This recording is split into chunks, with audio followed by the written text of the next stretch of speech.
Hello friends, आज हम लोग विषय भूगोल क्लास 9 चैप्टर 1 स्थिति एवं विस्तार भारत का पार्ट 2 करेंगे। अब तक हम लोगों ने इसके पार्ट 1 को किया है। पार्ट 1 में हम लोगों ने इसके पूरे डिटेल्स को देखा। भारत की स्थिति कैसी है, भारत एक विशाल देश है, इसका अक्षांश और इसका देशांतर को हम लोगों ने देखा। हिंद महासागर में इसकी स्थिति को देखा और इस मैप पर हम लोगों ने विशेष रूप से चर्चा किया कि भारत की लंबाई 3214 किलोमीटर है, भारत की चौड़ाई 2933 किलोमीटर है। यह भारत के कुछ पड़ोसी देश हैं। यहाँ पाकिस्तान है, यहाँ अफ़गानिस्तान है, यह चीन है, यह बांग्लादेश है, यह म्यांमार है, यह नेपाल और ये भूटान है। और ये द्वीपीय पड़ोसी देश हैं श्रीलंका, और यहाँ पर लक्षद्वीप के ठीक नीचे दक्षिण दिशा में मालदीव नाम का द्वीपीय देश है। जो ये श्रीलंका और मालदीव भारत के दो द्वीपीय समुद्र में पड़ोसी देश हैं।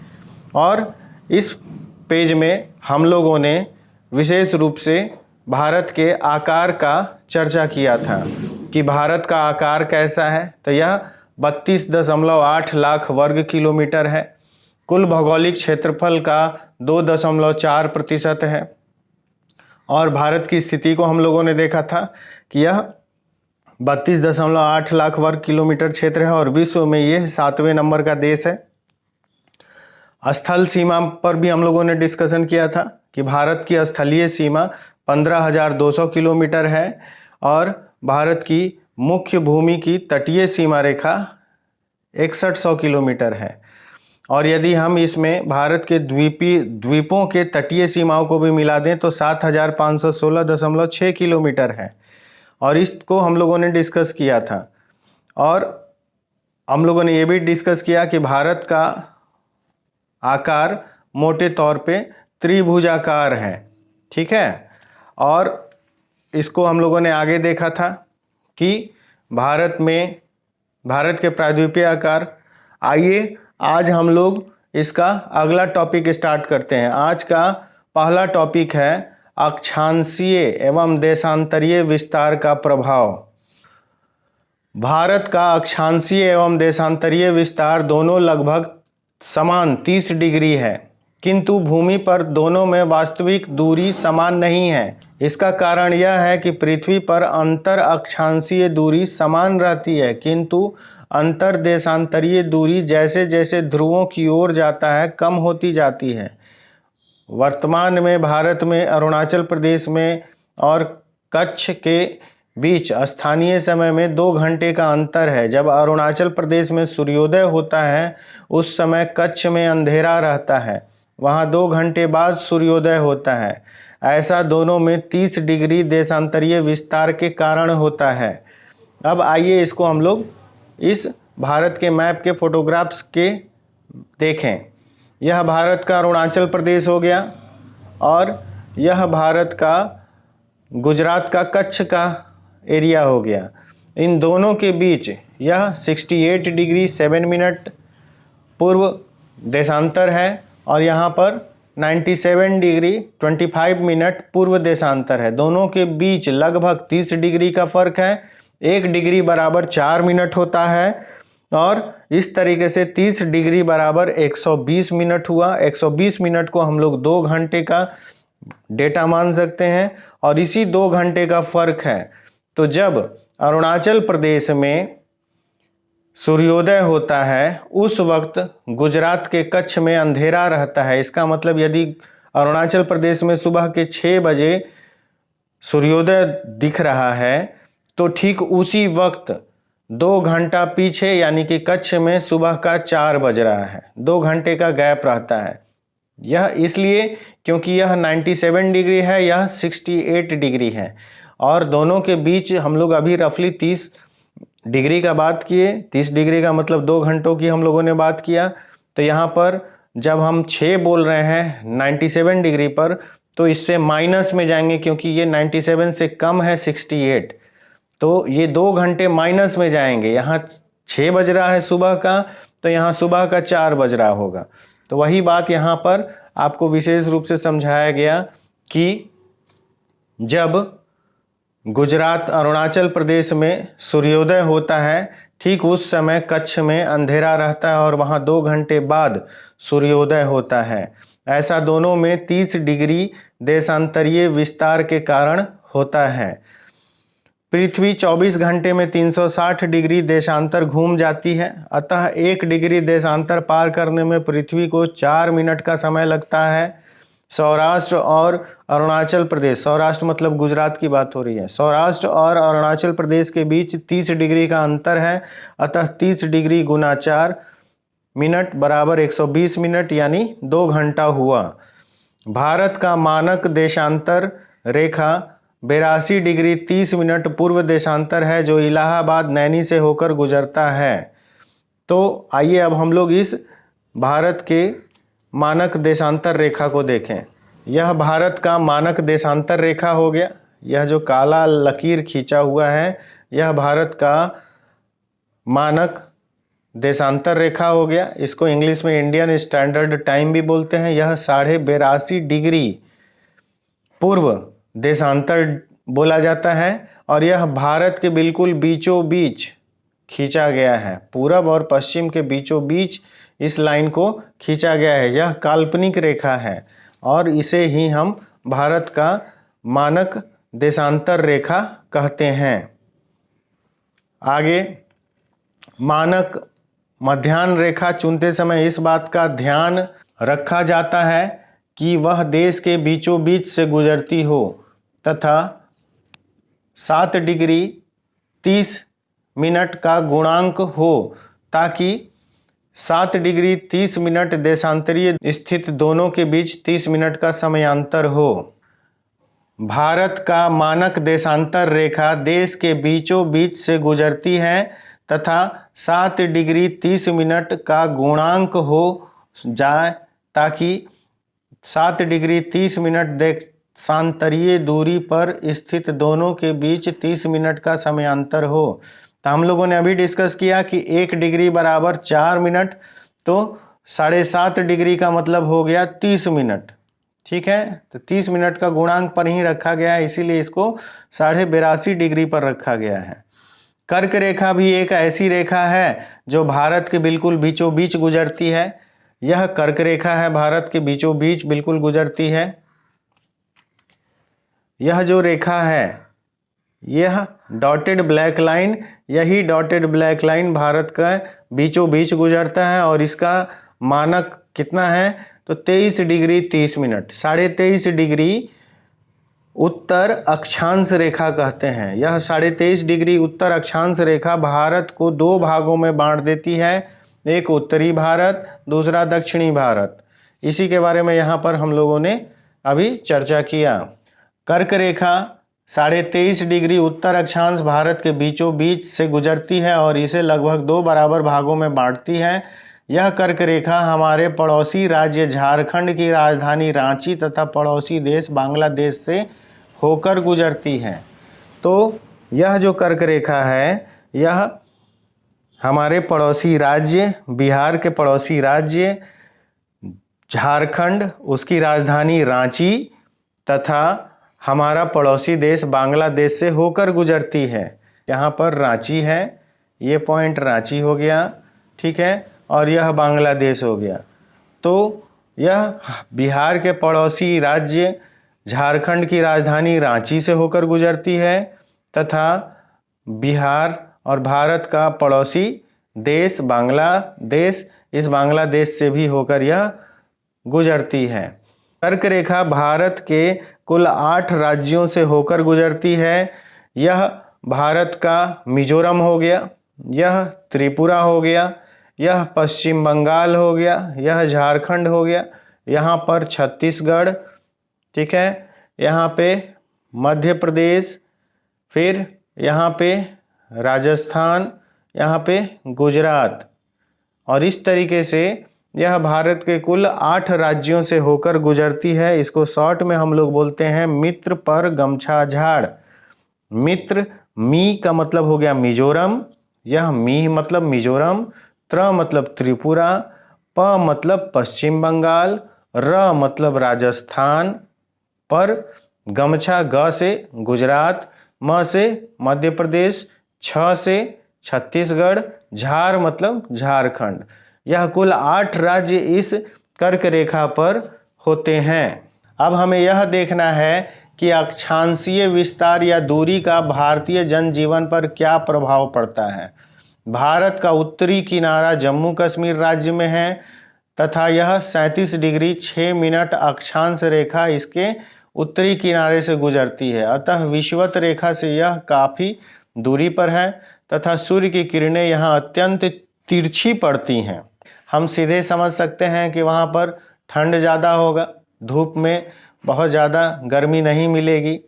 परिणामतः यहाँ सूर्य ताप कम मिलता है और जाड़े की ऋतु में अत्यधिक ठंड पड़ती है। इसके विपरीत भारत का दक्षिणी भाग केरल और तमिलनाडु राज्य विषुवत रेखा के काफ़ी निकट है। अतः यहाँ सूर्य की किरणें अपेक्षाकृत सीधी पड़ती हैं और सूर्य ताप अधिक मिलता है। तो सूर्य की किरणें जहाँ पर सीधी पड़ेंगी वहाँ पर सूर्य का ताप ज़्यादा होगा, अधिक होगा, और जहाँ पर सूर्य की किरणें तिरछी पड़ेंगी वहाँ पर सूर्य ताप कम होगा।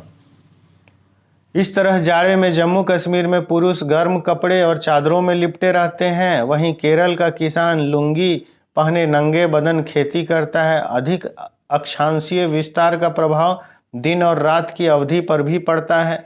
केरल में सबसे छोटे एवं सबसे बड़े दिन में 45 मिनट का अंतर है, जबकि लेह में जो लद्दाख की राजधानी है में यह अंतर 5 घंटे का पाया जाता है। तो कहा गया कि सबसे छोटा दिन और सबसे बड़ा दिन, यदि हम केरल की बात करें तो केरल में सबसे छोटा दिन और सबसे बड़ा दिन के बीच में 45 मिनट का अंतर होता है। लेकिन वही बात लद्दाख के दिन और हम फ़र्क करते हैं तो वहाँ 5 घंटे का फ़र्क होता है। तो ये मिनट जितना ज़्यादा होगा वहाँ ठंड उतना ज़्यादा होगी, और ये मिनट जहाँ सबसे कम होगा वहाँ गर्मी ज़्यादा होगी। तो केरल में यह सबसे छोटे और सबसे बड़े दिन में सिर्फ 45 मिनट का अंतर है, इसलिए केरल में गर्मी पड़ती है। लेह लद्दाख में यह अंतर 5 घंटे का है, इसलिए वहाँ पर ठंड पड़ती है। भारतीय मानक समय ग्रीनविच स्टैंडर्ड टाइम से 5.5 घंटा आगे है। भारतीय मानक समय के कारण ही भारत में घड़ियाँ सभी जगह एक ही समय बताती है, जबकि पूर्वी राज्यों में सूर्योदय कच्छ की तुलना में लगभग 2 घंटे पहले से होता है। और वही चीज़ हम लोगों ने अभी अरुणाचल प्रदेश के बारे में देखा कि अरुणाचल प्रदेश में जब सुबह का 6 बज रहा है उस वक्त गुजरात के कच्छ में सुबह का 4 बज रहा है और गुजरात के लोग सोए हुए हैं, गुजरात के लोग उस वक्त रात में हैं, वहाँ अभी रात है, अंधेरा है। वही बात यहाँ समझाया गया। और भारत चूँकि 82.5 डिग्री आगे है, पूर्व देशांतर की तरफ है, ग्रीनविच स्टैंडर्ड 0 डिग्री को बोलते हैं, तो 0 डिग्री से भारत 82.5 डिग्री पूर्व दिशा में है, इसलिए 82.5 डिग्री को जब 4 से गुना करेंगे तो यह 5 घंटे 30 मिनट दिखाएगा। ठीक है, यह लगभग 330 मिनट दिखाता है। 330 मिनट को जब हम घंटों में बदलेंगे तो यह 5 घंटे 30 मिनट हो जाएगा। तो वही बात यहाँ समझाया गया। अगला टॉपिक है भारत तथा विश्व। भारत अपनी प्रायद्वीपीय आकृति के कारण हिंद महासागर के शीर्ष पर स्थित है। पश्चिमी तट से यूरोपीय देश, दक्षिण पश्चिम एशिया तथा अफ्रीका तथा पूर्वी तट से एशियाई देशों तथा ऑस्ट्रेलिया के साथ भारत को संबंध स्थापित करने में सुविधा होती है। यहाँ पर यह भारत हो गया, और भारत के इस पूर्व तट से ऑस्ट्रेलिया, इंडोनेशिया, मलेशिया, इधर पूर्वी एशिया में संपर्क करना आसान है। वहीं भारत के इस पश्चिम तट से अफ्रीका या फिर यहाँ ये मध्य एशिया या फिर वेस्ट पश्चिमी एशिया या यूरोप के तरफ संपर्क करना भारत के लिए आसान होता है। वही बात यहाँ समझाया गया। हिंद महासागर में भारत जैसी महत्वपूर्ण स्थिति एशिया के किसी अन्य देश की नहीं है, इसलिए एक महासागर का नाम भारत देश के नाम पर रखा गया है। यह पूरा हिंद महासागर हो गया, और इस हिंद महासागर में भारत की स्थिति बहुत ही अच्छी जगह पर है। सामरिक दृष्टिकोण से भारत की स्थिति बहुत अच्छी है, क्योंकि भारत का यह जो नीचे निकला हुआ अंतरिक्ष भी शेप का जो आकार है, यह भारत की स्थिति को और मजबूत करता है, क्योंकि यहाँ से होकर आने जाने वाले सभी जहाज़ों पर भारत नज़र रख सकता है। और सबसे बड़ी बात कि भारत यानी हिंदुस्तान, इसी हिंदुस्तान के नाम पर यह हिंद महासागर रखा गया है। तो यह भारत के इस सामरिक महत्व को भी दर्शाता है कि इस हिंद महासागर पर भारत का बहुत अच्छा पकड़ है, और इसीलिए इस हिंद महासागर का नाम भी भारत के हिंदुस्तान के नाम पर रखा गया है। आगे, भारत का विश्व के अन्य देशों से संपर्क केवल समुद्री जलमार्ग द्वारा ही नहीं है, बल्कि उत्तर की विशाल पर्वतमाला हिमालय के बीच स्थित दर्रों से भी है। भारत का पश्चिमी, मध्य पूर्वी एवं दक्षिण पूर्वी एशिया के विभिन्न देशों के साथ अद्भुत संपर्क रहा है।